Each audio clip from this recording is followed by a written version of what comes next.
Good. And we are live. We are going live with a very special edition today of the Data on Kubernetes community live stream number 145. No coincidence that we are with someone who's very used to being on stage, very used to live audiences. We're just chatting backstage about the wonders and triumphs and tragedies and tribulations of being in a rock and roll band. It is a long way to the top if you want to rock and roll. It is also a long way to the top if you want to dock and roll a Data on Kubernetes. Just quickly before we get started, dropping the link here for our CFP. It is open. It is still open. It will be open for a couple more weeks for the DoK Day and KubeCon on October 24th. It'll be a hybrid event in Detroit on October 24th. Definitely check that out. If you've got an idea for a talk, let us know. If you're not sure if it's going to match up well with what we're looking for, let us know.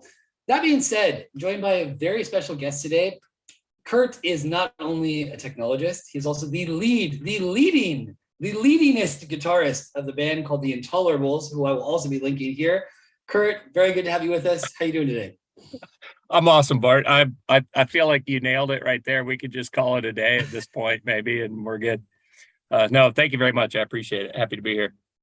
Good. And so you've been in the game, technology game, and the music game for quite some time. Let's focus on the technological side. How'd you get started? What was your experience like getting into cloud native, containerized applications? Tell me about that.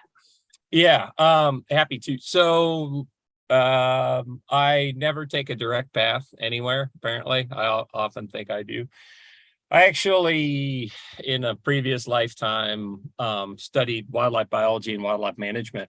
And when I did that, and I even had a young to the point, family. You got a PhD, I believe? I got a PhD. Along the way? That's a big deal. Yeah. Dr. Kurt, very good to have you. And thank you. And but when I was there, I was motivated by curiosity and wanting to understand things more. And when you do that and go down a path of science, you have to start doing the math ultimately. And so I ended up really going deep into statistics and focusing on data and analytics. And so I did that in that field for some time, and then ended up moving into consulting and did consulting with big conservation planning, and which is a great space because that's where you're talking about data and analytics, you're modeling systems, but you're also modeling human decision systems, and you're talking to people about what their values are, what are the things that we want to do, what are the things that we need to avoid. And so you get into this more complex decision space as opposed to just modeling something. So I kept doing that, went further down consulting and started doing this more broadly, not just in conservation and wildlife, but across a lot of different industries, a lot of standard sort of supply chain optimization, but also real decision-making stuff for investments, blah, blah, blah.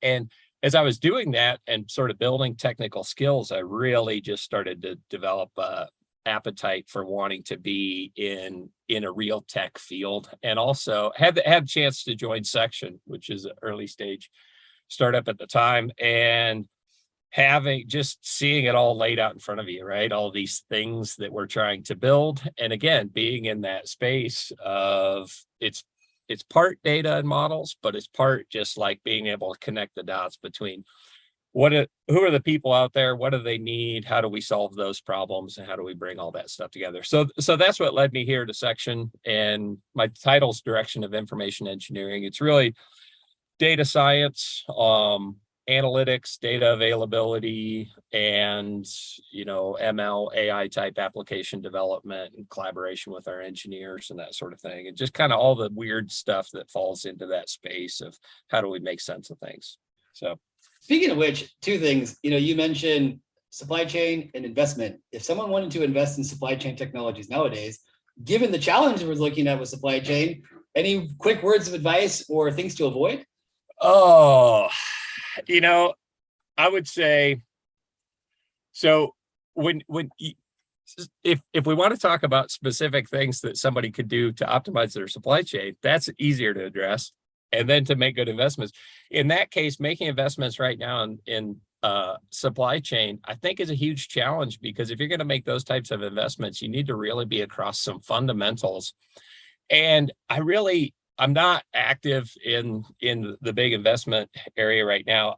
And that's partly by choice because I'm just not sure where a lot of the fundamentals are. I mean, we've been debating whether or not we're even in a recession for the past 6 months, and over the past couple of years, we've had some of our worst economic signals and some of our best.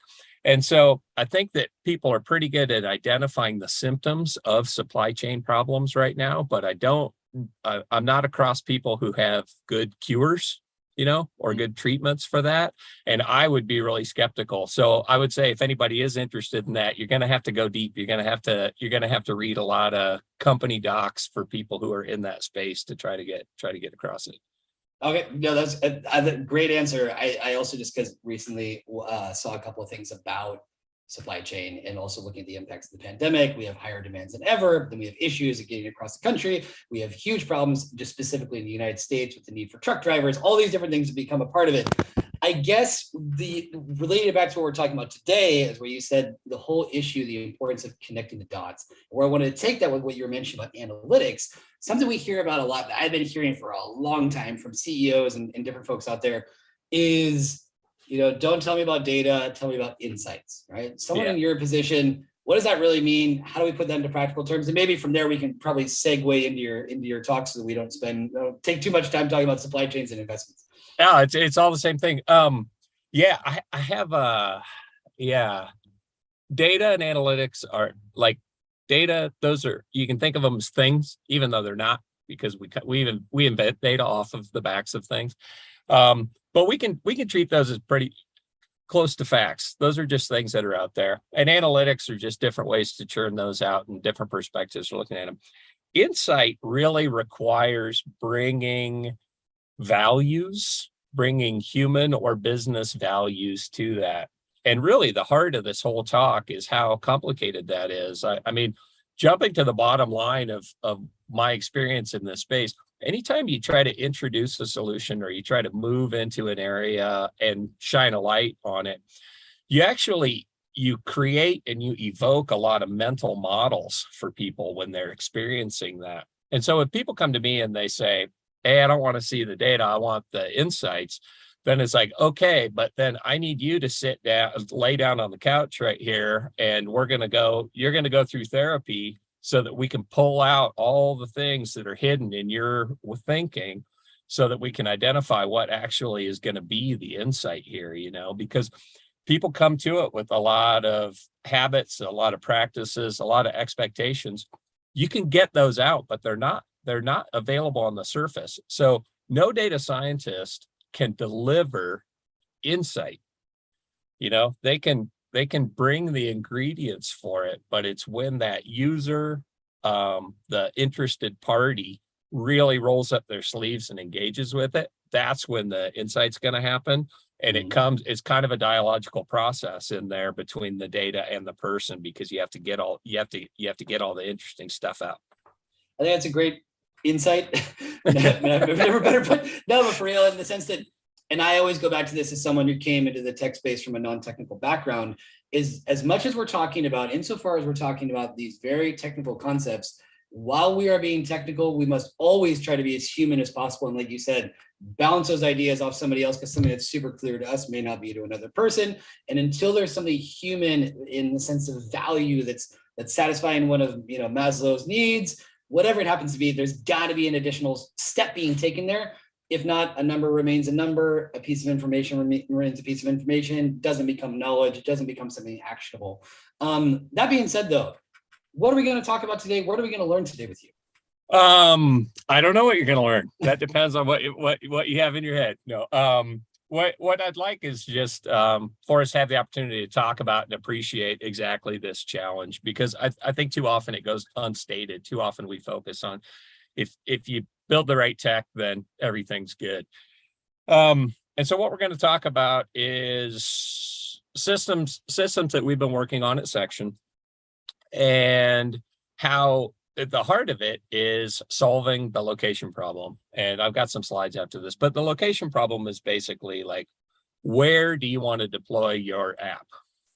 And the standard practice right now is you want to deploy your app, you go into one of the big cloud providers and you pick a location and you're like, this will be the one. And you'll have some kind of model or heuristic you do to do that.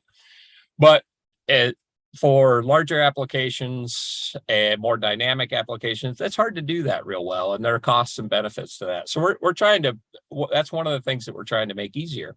But as we delve into the process of using computers to automate and simplify this task, it just evokes more and more of the stuff that people have in their heads.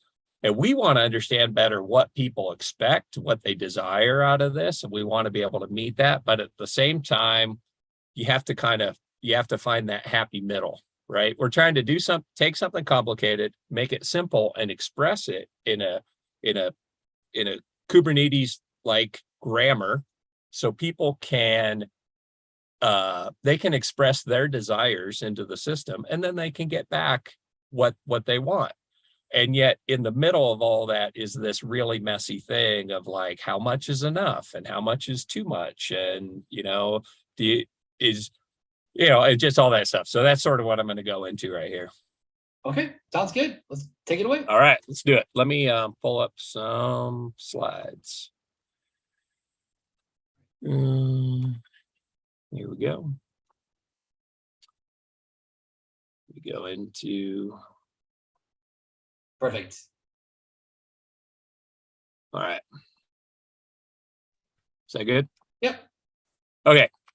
So I guess I already kind of advanced page. So just the starting page, I already introduced all that. So I guess I should do a little intro first of Section.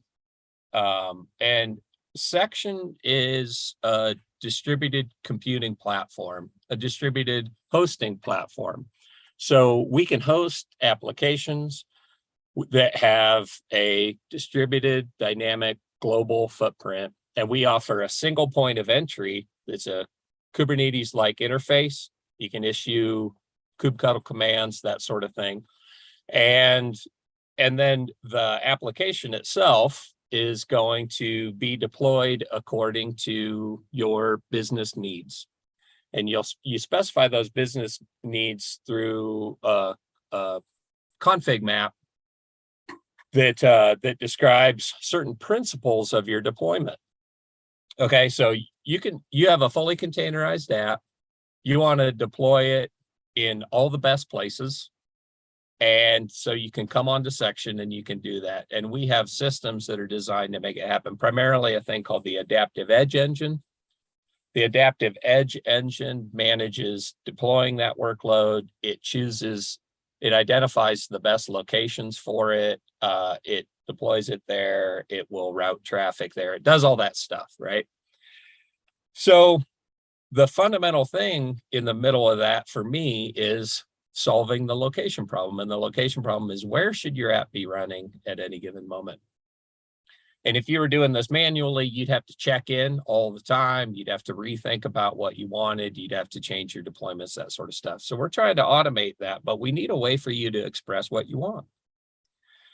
And the standard thing that everybody wants is just this. They want the best performance and the lowest cost, which I have sympathy for that. And yet at the same time, they're in opposition, right? Because you're going to get your best performance if you spend the most money and you deploy your app into every available data facility. You're going to get the lowest cost if you just pick one of those, but your performance is going to suffer. You're going to have higher latencies to many of your customers around the world. So the big question is, what do we do about it? How do we make sense of this? So minor musical introduction. We could maybe have Dire Straits, Money for Nothing and Clicks for Free. Clicks for free. Clicks, money for nothing, clicks for free. That is exactly it. Anyway, good. Or Queen's I Want It All. That's true. I like it. Anyway, there's gonna be plenty of expect other musical interjections. But anyway, keep going. Okay. So the run anywhere option, I'm just gonna throw money at this problem. Like I'm just gonna put myself in every data facility. The question is that really worth it, right? And this is where the values come up. Well, it's worth it if you place a really, really high premium on the lowest possible latency, right? But if you value latency up to a point, but getting closer to those last few hundred or few thousand user locations maybe isn't going to make a big business difference for you. Then you're like, well, maybe I can save a little bit of money. So you need to know how do the dollars relate to the performance. And then you have this other layer over the top of it, which is there are a lot of different dimensions here. And so what Section's trying to do is come up with a system that can be continuously adaptive to all the various signals according to your desires or, business needs. But I'll just say simply desires. So traffic patterns change.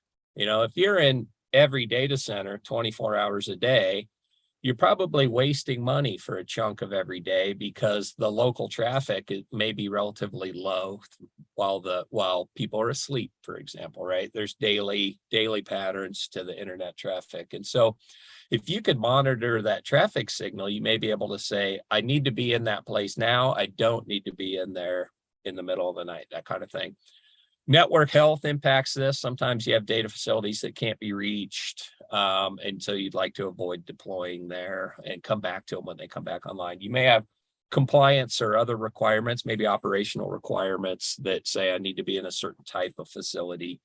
And there are just all these different things that are changing the nature of the network at any given moment. And you ideally want your application to be sensitive to that and to be able to be adaptive and, self-healing footprint around those types of problems. And so our system has ways to manage this. And then what we're talking about today is how do we meet you, the user, in how you want to think about and express these needs, and how can we help make sure that your expectations are aligned with what our system can deliver? And that's the connecting the dots on the human end. So from a mathematical programming standpoint, it's a trivial problem to say that you want to optimize performance or proximity and cost, because I can write a convex optimization objective function that can do that. But that's not the same as doing this well for somebody. So we have a system where we can optimize for performance and cost dynamically in relation to one another that will give you the effect of running everywhere without actually having to run everywhere, because you'll be where you should be when you need to be there. But just being able to write the formulas to do it isn't the full story, because you, the user, you're the customer, you're going to come to us and you're going to say, okay, I love your system, but if I can free up another 10%, or pay another $1, how much more performant do I get? Or, if I want to save 5% off of this, how much does that impact me? We need to know that as smart consumers so that we can make those trade-offs. And this is the part that exists outside of any just simple mathematical formulation of the problem. And so we've come up with some tools to help, but in the process of this, we're also discovering a lot of these ideas, principles, values, and mental models that people bring to this space. And honestly, it's the part that makes it really fun, right? Because if it were just a matter of writing a formula, then big deal. We would all just do that. Nobody's losing any sleep anymore over how well can we measure air temperature. We've kind of solved that problem. So what makes this an interesting problem is that so much of it exists in the human mental space. But we could for you make a tool, and we could show you some of your trade-offs here. We could say down here in the lower left, this is your lowest cost option based on your actual application. This is the lowest cost option, and it gives you, the lowest performance. We can, at the far other end in the upper right, that's your highest cost option. You're going to be paying for more replicas of your application to be deployed at any given time, but you're going to get really good performance out of that. Now, again, for you, we can plot some intermediate points to help you think about it. And maybe you look at this and you're like, this is great.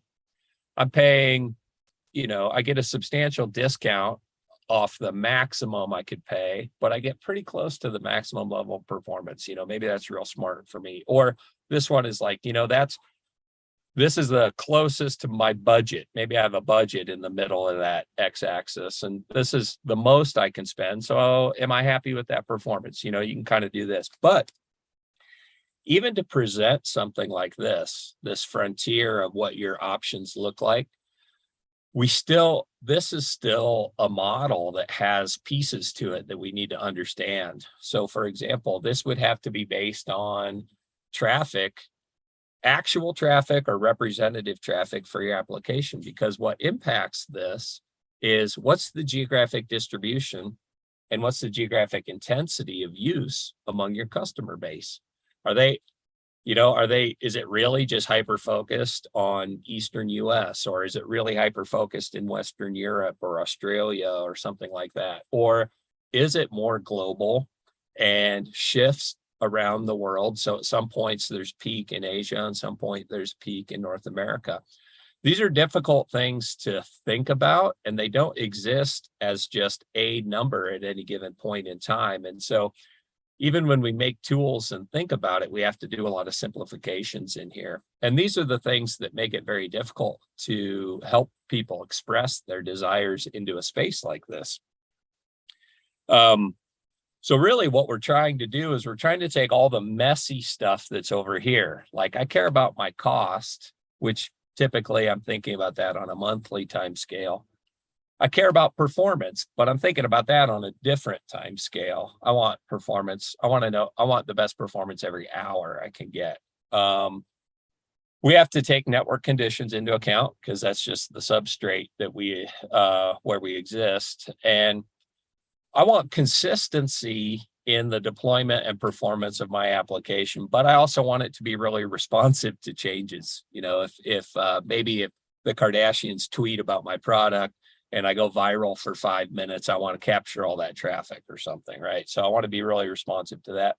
And then whatever is being done here with my application, I want to be able to interpret that and understand that. So we want to take all these desires. Oops, sorry, I didn't mean to advance that.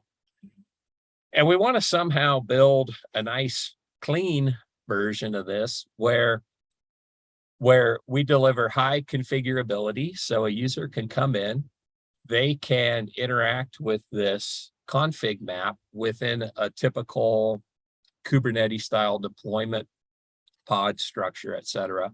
They want to be able to configure what they want. They want to understand what they get out of it. And we want to make sure that we're actually delivering the correct thing that is consistent with what they tried to configure in there. And that is the heart of it. There's a bunch of other fancy mathy stuff that happens in those other bits. But when you come down to this is the part right there, these 3 blocks, that's like the interface between the machine system and the human system, because now we have to talk about, what are your values? How much do you care about this one thing? And how much do you care about some other thing? And that's the end of the slides. The rest of it, I was just going to do hand wavy. So I didn't get too crazy. So I'm going to go ahead and turn that off.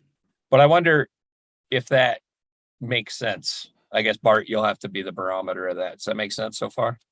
No, so far so good. When there are different things, this could go on for a very long time. Lay it on me. No, I'm just saying there's a lot of different things there. And, in the beginning we were talking about, are we in a recession? Are we not in a recession? Thinking about costs in general, cost stakeholders in organizations, right? So very famously or infamously, I was in an organization 6 years ago that did a sprint migration from on-prem infrastructure to cloud, and costs got absolutely out of control, burning a serious hole in the organization's cash, to the point that they had to bring on a specialist just to help out with cost optimization, also deciding what tooling to use in order to do that, building in a culture of monitoring and internal observability, if you want to call it that way, looking at who was doing what.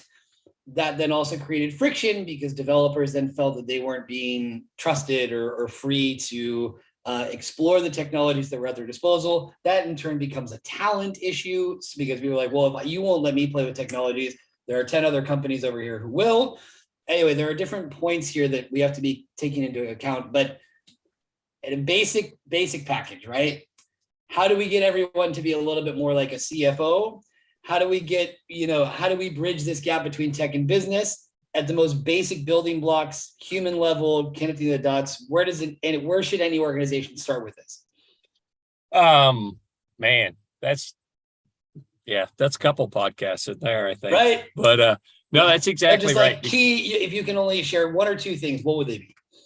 Well, the fundamental thing for me, the fundamental challenge for me in this space right now is helping people think about the temporal framing of the question, because there's not just a cost, there's not just performance. You have to frame those things, and it's a classic sort of consulting mediation type engagement. The first thing you have to do is you have to get everybody together and you have to really define clearly what the problem is, what the scope of the problem is, what the different levers and moving pieces are, and what's out of scope, and this and that. And so with cost stuff and financial stuff, there's almost always, in my experience, an automatic disconnect between the time frame on which that happens versus the time frame on which everything else in the organization happens.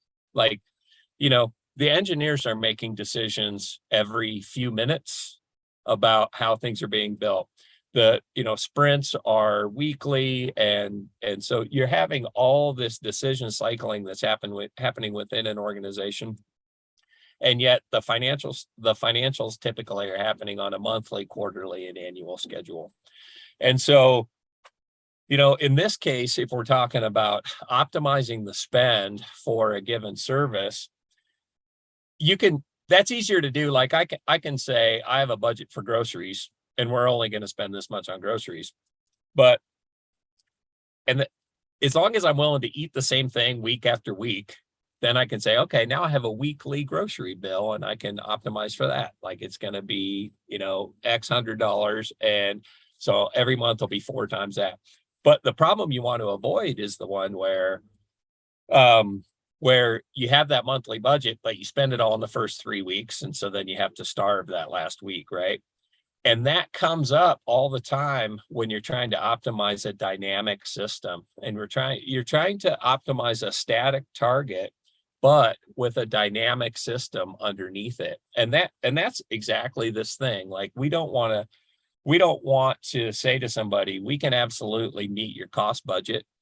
And so now we're going to go give you this fantastic deployment for the first couple of weeks where you're, just fantastic performance for all of your customers, but we burnt through too much of your budget. So for the last couple of weeks, you guys are going to have to just run in a single data center, and you're going to have to send letters to people if you want to talk to them. You know what I mean? Like, and so for me, finding a way to balance those temporal frames where you say, okay, we are willing to optimize cost on this time frame. So say it's monthly, and we have performance goals that, those might be like every 15 minutes or every hour or something. What can we do to try to balance those? Can we find a middle ground somewhere at daily? And that depends on the system. So with hosting and internet traffic, the fundamental seasonal signal is a day.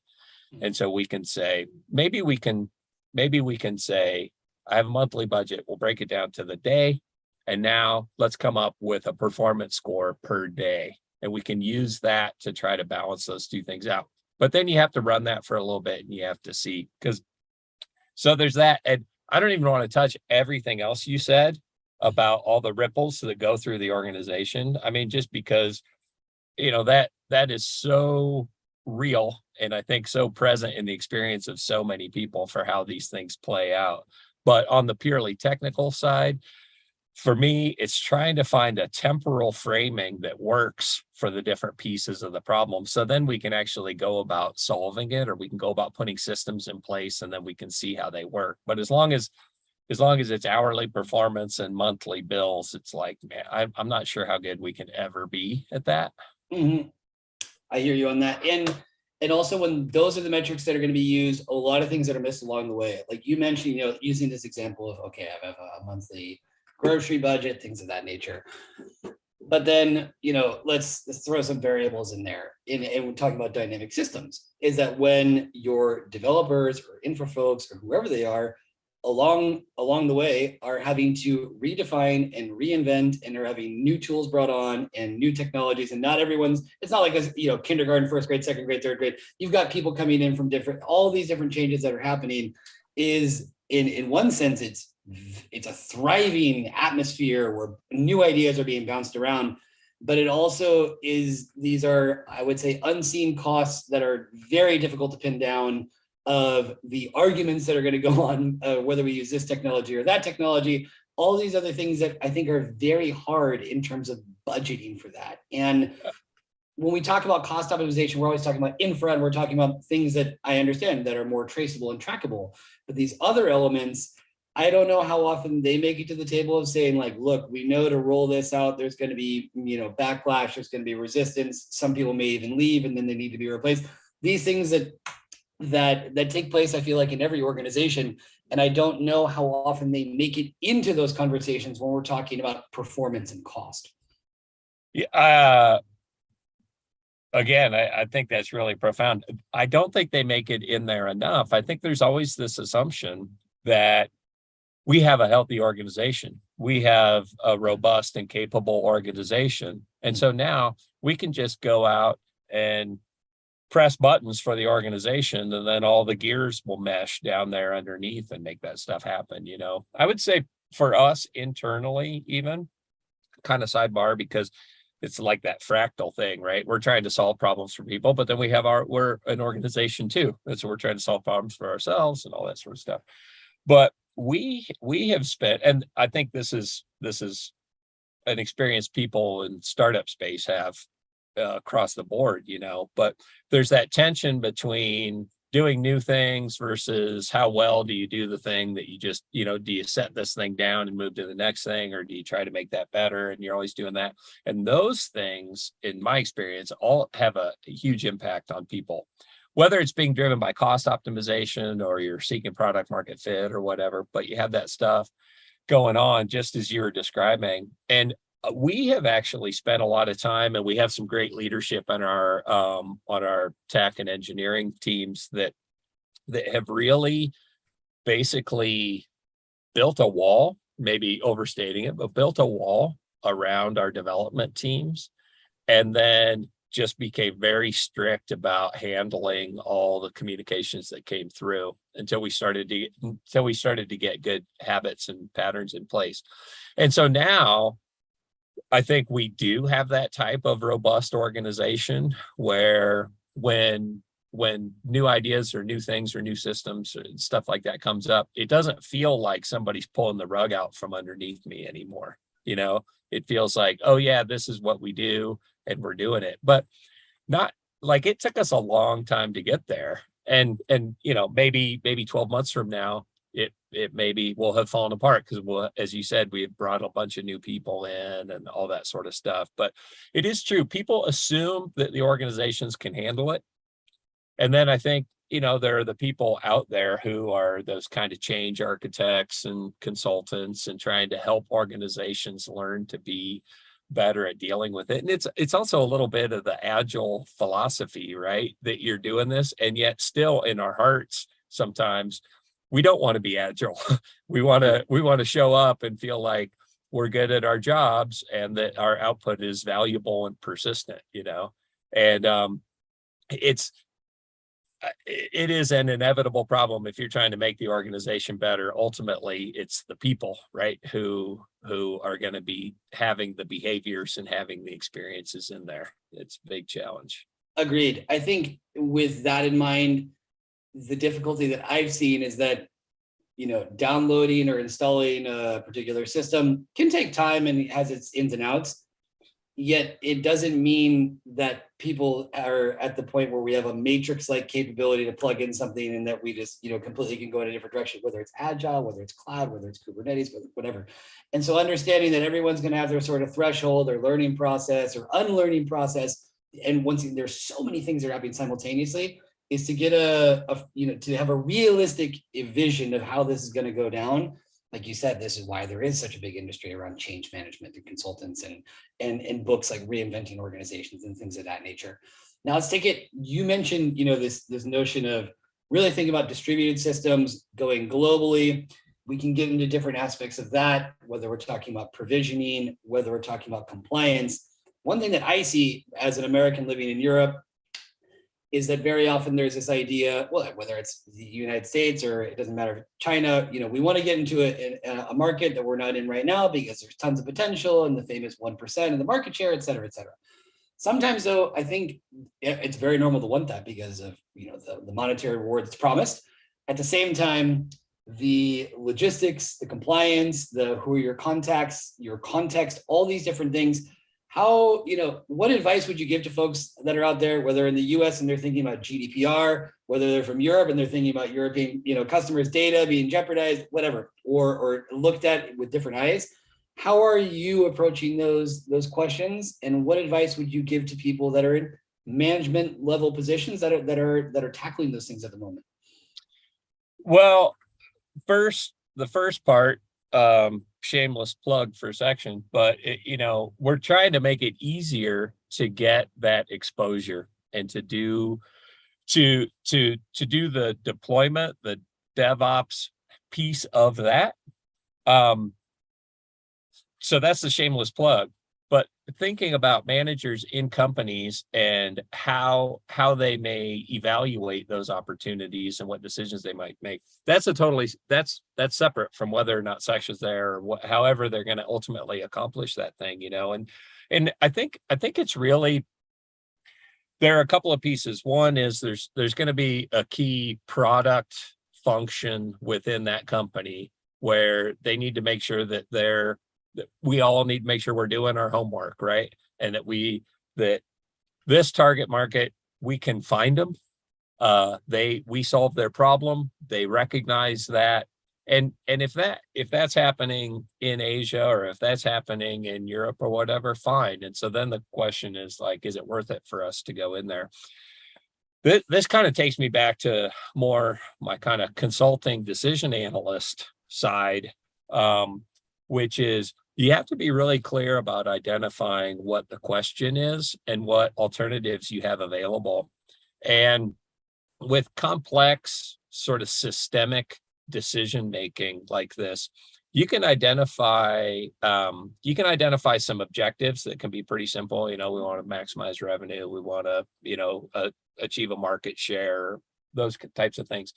But then what are my alternatives? Because you're going to have thousands of different levers you can pull, right? And you can't really evaluate all those things. Mm-hmm. So, but you can build some scenarios. So you do some decent scenario analysis, kind of chunk that stuff up. But then you need to have those key stakeholders and interested parties in there because, and this coming back to my theme that I keep beating on here, you have to give people the opportunity to discover the stuff that's already in their heads that they didn't know was in there.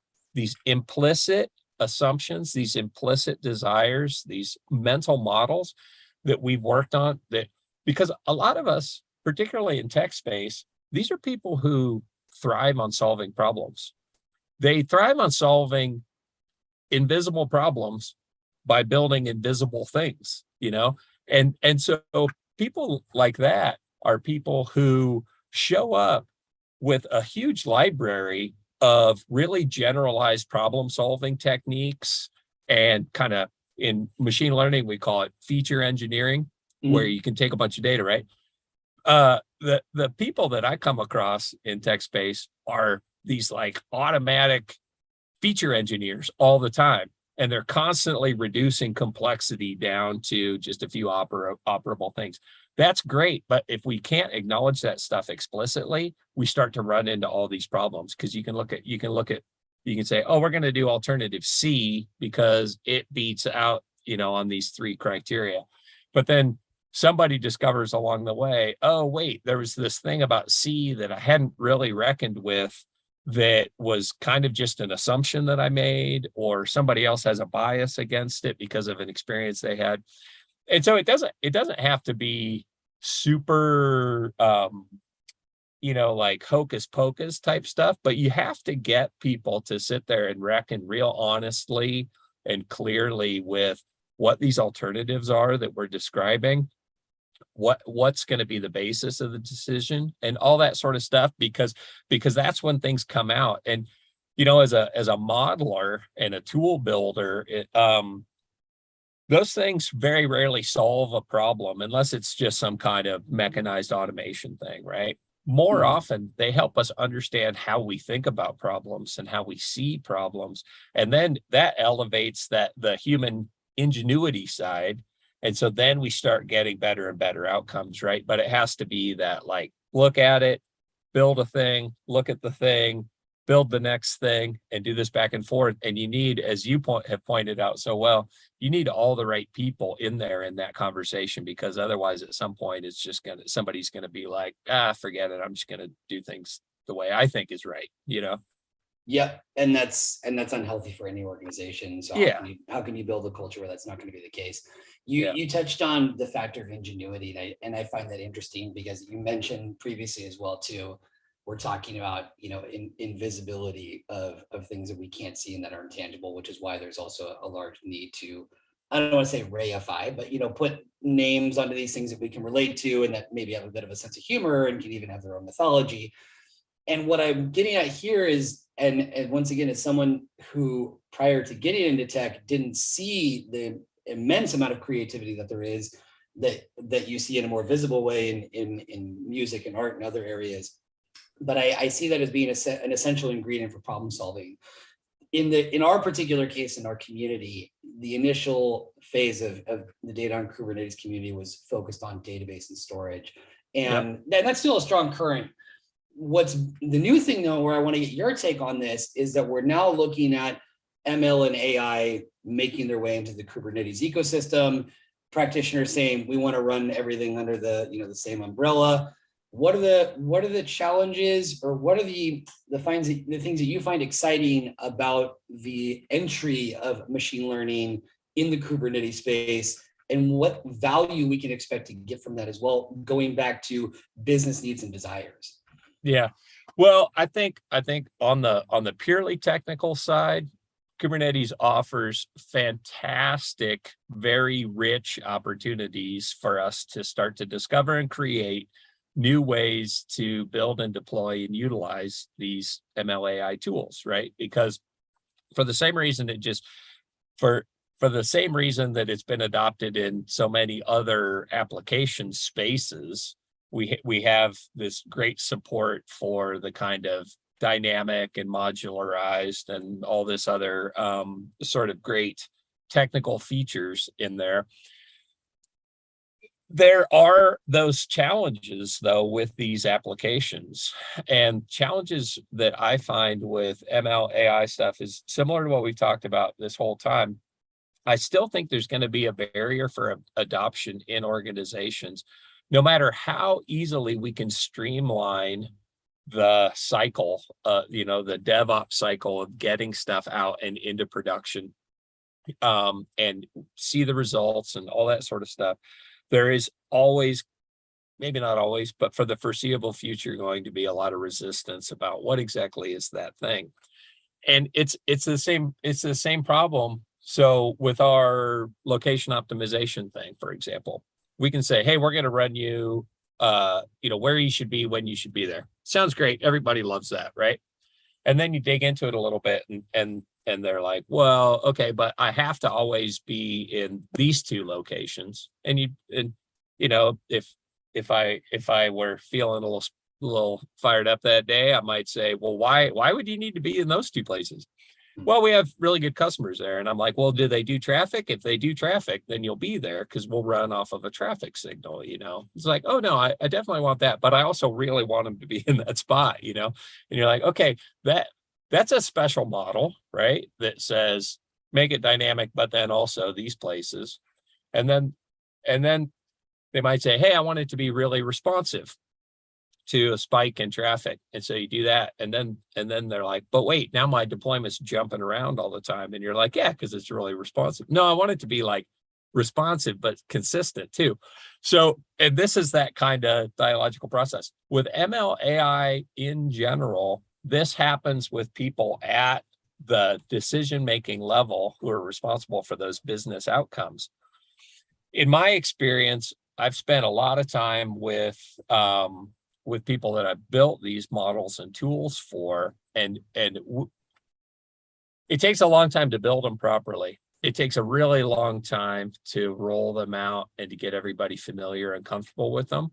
And there's a certain point where you can't get people more familiar, because you can only speak in metaphors about how certain things work. Because if you want to transcend the metaphor, those are the people you can do that with, are the people who have invested substantial time in doing it, and that sort of thing. And so you can't do the black box, but when people are looking at it, they come in and they're like, oh, I like your model. It returns the results that I expected to see. And you'd say, well, okay, but then what happens if I build a model that points out that your mental model was actually incorrect? What if I make a model that shows you surprising results, but maybe they're more accurate? But people are like, I don't know, I really trust it. And I trusted my intuition about this before, so now I don't trust that model. And so my expectation over time is the easier it is for us to build and deploy and maintain these things, the more prevalent they will become. But they'll become prevalent for most of us in really small, very limited ways, until the next generation or two of people are familiar enough with working alongside this technology that then they're going to be willing to go big. I mean, I'm old enough that I remember when cars came out with automatic door lock button instead of the thing that you would lift up and down. And people were like, gosh, I don't know. I don't trust that. What if the electricity goes out? I'm not going to be able to get out of the car, And like, I don't know that that's ever been a problem, right? Nobody talks about that anymore. No, and they would have had it been happening. And it's funny that you mentioned that, like the doubting, the instant doubts that come in for any new technology. And like you said, with Agile, like there's a part of us that's still comfortable with, no, I just kind of want to show up and somebody tells me what to do, and that's it. And I don't want to be involved in the decision-making process or defining user stories and sprints and things like that. And I think with we like the thing that we do know, and I see that with people that are in the cloud native space, not going to mention any names, but that are questioning electric cars. And and I don't think I don't drive. I don't have a car. I do drive, but like I haven't had a car for a long time. So for me, I just use public transportation. But someone who's and also has plenty. It's not a financial question. And it says like, oh, I think we're still 6 years away from this actually being practical, and doesn't live in an area that's particularly barren when it comes to charging stations. Yes, it can be somewhat of an issue, I understand, for folks that are going really long distances, but even that's getting easier and easier. The point is that, the resistance to change is going to be there, has to be factored in order for us to be realistic about how much, there's always this inflection point, and, eventually things are just going to turn over. Most things, though, have probably shown us that these things take time. They take time. It's actually, there's some research that shows it is correlated with age distribution of the population, right? And you need to cycle the people through, because the ideas stick to people as they go through their lives, and so at some point the preponderance of the people in the population have been exposed to it. And that's where I think Kubernetes is going to be so valuable in this space, or technologies like that, because they're going to reduce the barrier to use, and it's going to be easier for people to build very small targeted applications that use this technology. And then I don't care so much if it's a black box, if the only job it does is keep my pencil sharp every day, right? Like a black box so that every day my pencil is sharp whenever I want to write something. That's great. That's different than a black box in a car without a person in it. But if I can get used to the automatic pencil sharpener thing, and if I can get used to the transcription thing in Zoom, and I can get used to my automated email thing and my CRM, and I can get used to the Netflix actually discovering shows that I like, or Spotify. The more I get used to that stuff, the more when somebody else comes along and they're like, hey, I can actually drive a car without you in there, and be like, yeah, that probably seems reasonable. Not so far-fetched. No. That's a very good point. I guess that being said, though, being in a band, what do you think about synthesizers? But I understand that these things, that if you're in an environment where you're seeing it more and more, it just becomes less. It seems like less of a threat, more like a complementary thing to our lives. Yeah, and in a way, it's like data gathering, right? It's lots and lots of validation experiments and validation opportunities and verification of correctness and stuff like that. Of course, it'll all be processed in the back of people's minds, so it'll be messy and kind of accurate, but that's what it'll take. Yeah. That being said, you've been in these different areas, the academic world, consulting world, now with your position in section, in interacting with different kinds of technologies in different ways, and different kinds of people, if you have to, boil Kurt's knowledge down to a TED talk or a song title or something of that nature, what's it going to be? What's your, what's the thing that you constantly see missing that you still see despite being in these different areas? You're like, there's something that folks just aren't getting right when it comes to approaching these things. We talked about quite a few different things, but how would you sort of boil that down? I'd say if there were one thing that I would like people, like if I have to engage with an individual or a group in some kind of like a real problem solving setting, the one thing about me I would like them to know coming into that is the question, what's the alternative? Because I think a lot of people get wrapped up on trying to attain ideals, and seeking an ideal is great in your personal pursuit. You want to be better at a thing, you want to run faster, jump higher, etc. That's fine. But particularly in business or kind of operational settings, the ideal isn't really what matters. It's just what's my alternative. So the simplest case is with forecasting. A lot of people want to look at how well does this forecast match what actually happened. And that's a reasonable thing to look at, but that's I don't think the appropriate way to evaluate that forecasting tool. The appropriate way to evaluate that forecasting tool is, how does this forecast compare to whatever other forecast I might use? Because if I'm going to be forecasting, I'm going to be doing something. And in a lot of these cases with technology and particularly these complex technologies that you and I've been talking about, people are like, I don't know, it didn't do that well enough. It didn't do that well enough. It didn't do that well enough. And so I like to ask, well, what's the alternative? If we don't use this, are we just not going to do that task? Or, and so there's a little bit of a game to play, and it comes back to that fundamental thing about we have decisions to make, and we're going to make a decision, but then we're going to work every day in order to get good outcomes out of it, And so when we make this decision, it shouldn't be based on, is this thing ideally perfect enough?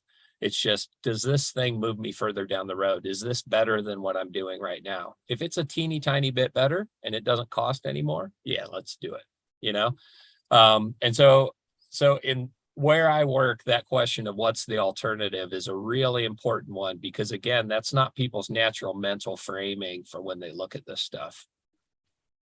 Great insight. And I think it also encourages folks to really be solution minded and oriented, saying like, okay, you may not like that one. We're still stuck with an issue. If the status quo is acceptable enough, then fine. But can we please be considered? Yeah. Anyway, so let's just be clear that that's what we're choosing, and let's recognize that that's the best choice available to us. And so we'll do it. That's great. And it's a nice way to go full circle too, as we're getting towards the end, as you started off talking about cost performance, these issues of trade-offs as a fundamental thing, whether it's cost or performance, but just when we're making decisions, being honest and transparent of, even though what we have right now may not be, once again, like you said, ideal, we've got to be practical. We've got to be practical. Yeah. That's great stuff. Now, you did mention alternatives, but I would like to say one thing before we finish. There is absolutely no alternative. If you are in Louisville, Colorado on August 26th at 7 p.m., and if you are near the Tiki Bar, I'm going to put the link here in the chat, because the Intolerables, Kurt's award-winning band that will be doing a tour next year. Also, if you're in Australia in January, there is no alternative. I don't know what cities you'll be in, but we'll have more info about that soon. But yeah, definitely head down to the Tiki Bar, 836 Main Street in Louisville, Colorado. Saturday night live music. I wish I could be there. But like you said, you will be playing in Australia next year. We do have members in Australia. Where will you be in Australia? We'll be in Sydney area. We'll actually be out on Manly Beach. Small town. Small town. Yeah. Our company split. It was founded originally in Australia. So we have part of our team there. So, okay, cool. Yeah, that's another good reason to go. Wait, I have to interject real quick. We're not done yet. Yeah, go for it. Yeah. I, as a wildlife biologist, I have to ask a question. I know you're not living in North America now, but do they have jackalopes where you're from? Because you have one on your shirt. Yes, I do. And I'm very proud to have one. Because the thing is, it's actually funny, is that normally in these live streams, I'll wear like the Data on Kubernetes t-shirt. But I wore one yesterday, and it's really humid here, so it's better not to wear the same shirt 2 days in a row. But full disclosure, we believe in transparency. It's one of our values. So my favorite, I'm from Santa Rosa, California, and my favorite record store that I've been going to since I was a kid, it used to be called The Last Record Store, and now it's called The Next Record Store. Sweet. But their mascot's always been a jackalope, and I've yet to find one, unfortunately, in the Basque Country. I'll have to ask the wildlife services around here if they can find one for me. But that was a good question, and not one that had ever been asked before, so I appreciate that. We do have something, actually, speaking of t-shirts. So while we're talking, we have, this is a community tradition. Yep. We have an amazing artist who's also a musician, Angel, who's in the background, drawing the stuff that you were talking about. So let me know when you can see my screen. So yeah, since he's a musician, he also got the guitar in there. But yeah, a nice overview of the different things that we touched on, because touched on quite a few different things. So anyway, this is quite nice, and I like it a lot. I love it. We'll be sending that over. Kurt, this was a super good conversation, and I'm very happy for the other people who are out there who are going to be able to have the chance to talk to you about this stuff. These things, the good thing and the bad thing is that there's not a perfect static answer. It's having to be open continuously and really using that beginner's mind when looking at things, really not getting aggressive or playing blame games, focus on the problem, not the people. And really building out that culture, I think, is absolutely essential. And we can never overemphasize, we can never over provision when it comes to making our organizations more thoughtful in that sense. So I really thank you. I really, really enjoyed it. Absolutely. It's been fantastic. Thank you very much. Folks, August 26th, Louisville, Colorado. Be there. Check out the Intolerables. I'll be doing so right now. Kurt, have a good one, man. Take care.